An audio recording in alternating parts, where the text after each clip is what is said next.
जय श्री कृष्ण। दंडवत प्रणाम। आशा करता हूं कि आप सभी सपरिवार सकुशल होंगे और इन छोटी बड़ी कहानियों के माध्यम से आप अपने जीवन को अच्छी तरह से यापन करने का प्रयास कर रहे होंगे।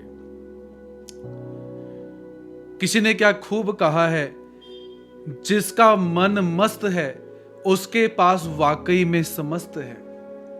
एक छोटी सी कहानी आज हम सब यहां पर श्रवण करते हैं। एक छोटा सा राज्य था और उस राज्य का एक राजा था।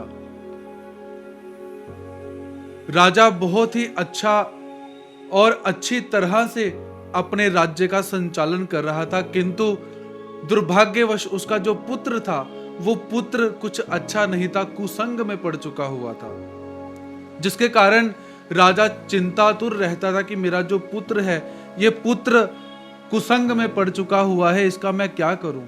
तो एक दिन क्या हुआ, राजा को क्रोध आ जाता है और राजा उस क्रोध के अंदर आकर अपने पुत्र को देश निकाला दे देता है, राज्य से निकाल देता है।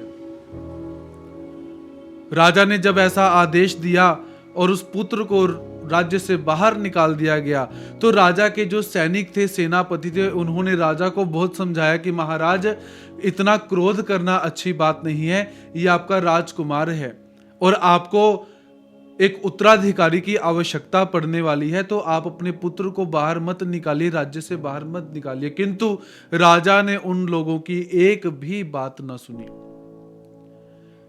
जो रानी थी वो भी अपने पुत्र के वियोग में रो रो के उसने भी अपना बेहाल कर लिया था। उसने भी राजा से बार बार निवेदन किया कि मेरे पुत्र को वापस ला दीजिए, ऐसा आक्रोश जो है वो ना कीजिए, किंतु राजा ने अपनी पत्नी की बात भी नहीं सुनी।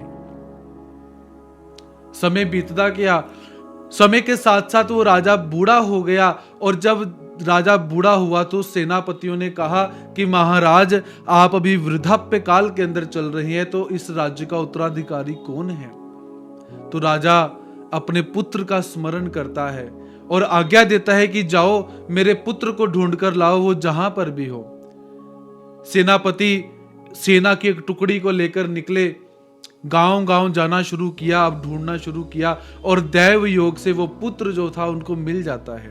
अब दूसरी तरफ देखें तो राजा का जो पुत्र राजकुमार था, उसे कोई भी काम नहीं आता था, तो उसने क्या किया, भीख मांगनी शुरू की हुई थी और भीख मांगते मांगते उसका हाल कैसे हो चुका हुआ था, फटे पुराने कपड़े, शरीर बिल्कुल सूख चुका हुआ था, बड़े बड़े बाल, पूरे शरीर पर मिट्टी लगी हुई है। ऐसी अवस्था में वो राजकुमार अपना जीवन जी रहा था। सिपाही जब किसी गांव में पहुंचे तो वहां पर उन्होंने देखा कि ये तो राजकुमार लगता है। आंखों से आंखें जब मिल जाती है तो सेनापति नीचे उतरे। सेनापति ने सिपाहियों को कहा कि जाओ देखो, शायद वास्तव में ये राजकुमार हो सकता है। सिपाही राजकुमार के पास गए, उसकी बाजू को झटका तो वहां पर राज चिन्ह लगा हुआ था, जो राजकुमार की बाजू के ऊपर ही था। तो जैसे ही राज चिन्ह देखा गया, सेनापति और सिपाही सब नीचे होकर उन्होंने कहा कि राजकुमार की जय हो। और वो भिखारी भी समझ गया कि मैं कोई भिखारी नहीं हूं, मैं तो कोई राजकुमार हूं। उसी समय उस राजकुमार ने आदेश दिया, मेरे स्नान की व्यवस्था की जाए। स्नान करवाया गया, उसे अच्छी हालत में लाया गया, बाजे ढोल और नगारों के साथ उस राजकुमार को अपने राज्य में वापस लाया गया और उसी राजा ने अपने पुत्र को अपना उत्तराधिकारी नियुक्त करके नया राजा घोषित कर दिया गया। और दूसरी तरफ वो राजकुमार समझ चुका था कि जिंदगी में गलत काम कोई नहीं करना है, तो अपनी जिंदगी में वो इस अपने कार्यकाल से वो एक शिक्षा ग्रहण कर चुका हुआ था। अब वो राजकुमार राजा बनकर उस राज्य का सुशासन करना उसने शुरू कर दिया। तो ये कहानी राजा की, राजकुमार की या सिपाहियों की नहीं है, यह कहानी आपकी और हमारी है। हमें उस परमात्मा ने राजकुमार बनाकर इस संसार में भेजा और हम इस संसार में आने के बाद मांगते ही रहते हैं, मांगते ही रहते हैं, मांगते ही रहते हैं। हम भूल चुके हैं कि हम उस परमात्मा के बच्चे हैं और वो परमात्मा राजा है और हम उस राजा के राजकुमार हैं। लेकिन जब हम संसार में आते हैं तो संसार में आने के बाद क्या है, कुसंग में फंसकर हम इस संसार में आचरण करते हैं, जिस कारण से वो परम पिता परमेश्वर हमसे विमुख हो जाते हैं, नाराज हो जाते हैं। याद रखिए, हम सब इस संसार में आए हैं उस परमात्मा के परमा आनंद को प्राप्त करने के लिए, जिसे मोक्ष कहा जाता है, निर्वाण कहा जाता है। लेकिन हम इस संसार में आने के बाद कुसंग में फंसकर एक दूसरे से मांगते रहते हैं, देवी देवताओं से मांगते रहते हैं, अपने बड़ों से मांगते रहते हैं और विस्मरण कर जाते हैं कि परमात्मा ने हमें किस लिए इस संसार के अंदर भेजा है।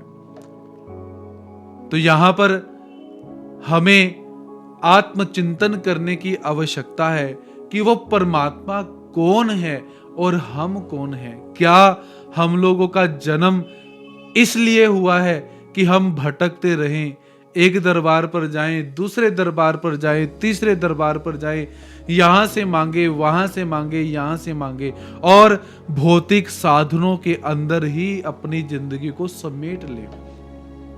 नहीं, हम उस परम पिता परमेश्वर भगवान श्री कृष्ण महाराज जी जो चक्रवर्ती सम्राट हैं, हम उस परमात्मा की संतानें हैं, हम राजकुमार हैं।